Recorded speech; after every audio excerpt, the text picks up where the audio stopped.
Scott Morrison is using hotly disputed forecasts of economic pain to try to flush out the missing pieces of Labor's climate change policy.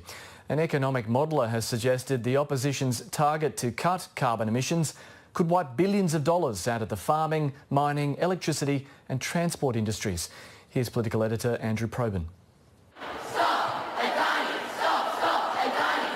Demands for climate action are daily and deafening. Bill Shorten can't possibly meet all their expectations, but he's being a bit coy about what Labor will do. We're still taking advice on that. Labor's pledged to slash emissions by an ambitious 45% by 2030, but Mr Shorten's not saying whether Labor might seek to make its task easier. Well, I'm not going to announce today what we're going to announce in coming weeks.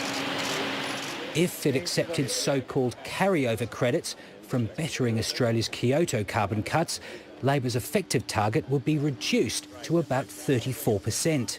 Doing less is going to be cheaper. But former Deputy Prime Minister John Anderson says neither side of politics is being truly honest about the cost of their rival policies.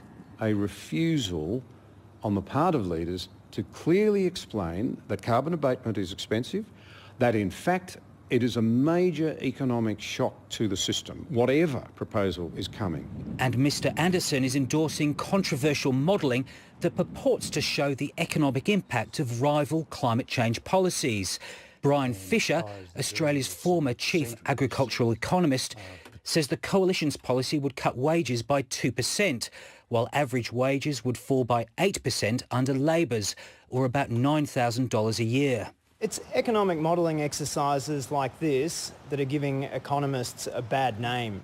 And curiously, Brian Fisher produced similarly apocalyptic advice when advising John Howard about the cost of binding emission targets ahead of the 1997 Kyoto climate change talks. Basically, we estimate a cost of about $9,000 per average Australian. I think Tony Abbott's favourite researchers on climate change are fairly predictable. Bill Shorten needs to come clean on what the cost of his reckless emissions reduction targets are. Behind the esoteric debate about carbon credits and the like is the simple equation that the more ambitious the target, the more costly it's likely to be.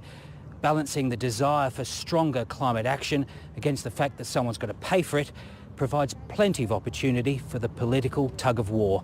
Andrew Probyn, ABC News, Canberra.